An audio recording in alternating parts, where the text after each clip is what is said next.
अखंड हिंदुस्थानचे कैवारी राजेश्री छत्रपती, तसेच ज्यांनी मला बोलण्याचा, शिक्षणाचा, उभं राहण्याचा आणि इथं येऊन तुमच्या समोर बोलण्याचा अधिकार दिला असे महामानव डॉक्टर बाबासाहेब आंबेडकर यांना त्रिवार वंदन करून मी प्राध्यापक Gopal Jadhav.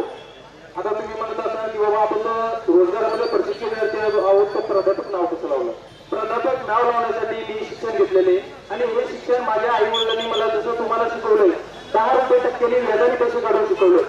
D.Ed, B.Ed, CET, MA सगळं झालेलं आहे माझं आणि सगळं शिक्षण माझं इंग्लिश मिडियम झालेले. 2002च्या शासनाचा एक जी आर होता की इंग्लिश मिडियम शिक्षकांना 20% जागा राखीव होत्या. तो पण जी आर शासनाने काढून घेतला आणि या माध्यमातून एक सरकारचं मी धन्यवाद पण म्हणेन, कारण की त्यांनी खूप छान योजना आणलेली आणि ही योजना कंटिन्यू चालू ठेवली. तसंच सरकारने याच्यामध्ये आपली एक सुधारणा पण केलेली. कशा प्रकारे केलेली आहे बघा. सुभाषचंद्र बोस म्हणायचे, तू मुझे खून दो मैं तुम्हें आजादी दूंगा. काय म्हणायचे सुभाषचंद्र बोस? तू मुझे खून दो मैं तुम्हें आजादी दूंगा. तसेच आपले लाडके चारही मामा म्हणता येईल त्याच्यातले मेन 3 मामा आहेत आपले एकनाथरावजी शिंदे साहेब, ज्यांनी ही योजना आणली आणि त्या योजनेमार्फत त्यांनी आपल्याला एक शब्द दिला, तुम मुझे वोट दो मैं तुम्हें रोजगार दूंगा. दिला की नाही आपल्याला शब्द? आणि हा शब्द आपण पाळलाय. लाडके भाऊ म्हणून आपण आपले एकनाथरावजी शिंदे, देवेंद्रजी फडणवीस साहेब व अजितदादा पवार यांचा शब्द पाळलाय आणि जे लोकसभेमध्ये त्यांना यश प्राप्त झालं नव्हतं ते विधानसभेमध्ये आपल्या सगळ्या लाडक्या बहिणी व लाडक्या भावामुळे आपण त्यांना यश प्राप्त करून दिले आणि या यशाची त्यांनी जाणीव ठेवली नाही आणि या यशाची त्यांनी जाणीव ठेवली नाही. पण आपल्याला देवरूपी मिळालेले आपले सर्व नेतृत्व आदरणीय तुकाराम बाबाजी असतील, जे 4 दिवसापासून अन्न पाणी सोडून आपल्यासाठी उपोषणाला बसलेले, तसेच आपले लोकनेते ठाकूरकर साहेब असतील, अनुदादा असतील, प्रकाशदादा साबळेजी असतील, सर्व नेतृत्व आपल्यासाठी एक जुटीने झटतायत.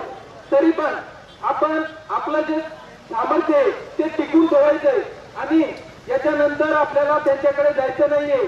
आमच्या गावाकडे एक मन आहे मित्रांनो,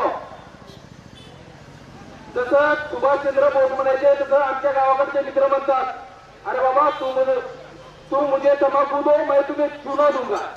तसं या सरकारला येणाऱ्या पंचायत समिती, महानगरपालिका, जिल्हा परिषद या सर्व निवडणुका आहेत.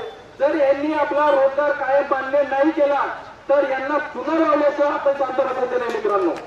100% यांना आपण चुना लावायचा आणि जर यांनी आपला सत्य मान्य केला तर जसं यावेळेस त्यांना आपण सगळे विधानसभेच्या सीटा निवडून दिल्या त्याच पद्धतीनुसार आपण यांना येणाऱ्या पंचायत समिती, जिल्हा परिषद, नगरपालिका, महानगरपालिका सगळ्या सीटा आपण निवडून देऊ शकतो. कारण की प्रत्येक महाराष्ट्रामधील प्रत्येक गाव खेड्यामध्ये आपला प्रशिक्षणार्थी आहे. असं कोणतं गाव नसेल की तिथं आपला प्रशिक्षणार्थी नसेल आणि एका प्रशिक्षणार्थीमध्ये अख्खं गाव हँडल करण्याची कॅपॅसिटी आहे आपल्यामध्ये. शिक्षण विभाग असेल, ग्रामपंचायत विभाग असेल, ग्रामपंचायत विभागामध्ये त्यांनी नाव दिलं होतं योजना दूध. अरे योजना आहे ती योजना जर तुम्ही बंद पडत असेल तर ते दूध कसं कोणत्या कामासाठी आहे? 11 महिन्याचं जे तुकाराम बाबांनी समजा पायी दिंडी काढून आपल्याला 5 महिन्याचा DR वाढवून दिला. त्यांचं म्हणणं त्यावेळेस आलं की बाबा 6 महिन्याचं 15 दिवस आपल्याला समोर म्हणजे शासन कोणतंही ग्रह धरले जाणार नाही. त्यामुळे त्यांनी आपल्याला 5 महिने वाढवून दिले की 11 महिन्याचं प्रशिक्षण आपण घेतलं म्हणून शासन ग्रह धरले जाते. पण त्या 11 महिन्याच्या प्रशिक्षणानंतर काय? याच्यासाठी कोणीही एक शब्दही बोलण्यास तयार नाही. भर सभागृहामध्ये आपल्याकडे सगळ्यांची वेगळे आहेत, कोण काय बोललेले, तसं ते भर सभागृहामध्ये पण म्हणतात की 5 महिन्यानंतर आमच्याकडे यायचं नाही.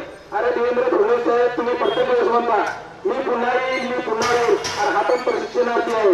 हा 100% पुन्हा येणार आणि रोजगार कायमचा मिळवून घेतल्याशिवाय जाणार नाही आणि पुन्हा येण्याची वेळ येणार नाही. आणि ह्या स्टेजवरून आदरणीय तुकाराम बाबाच्या साक्षीने ह्या स्टेजवरून जोपर्यंत आम्हाला कायमचा रोजगार मिळणार नाही तोपर्यंत माझा कोणताही प्रशिक्षणार्थी तो हलणार नाहीये.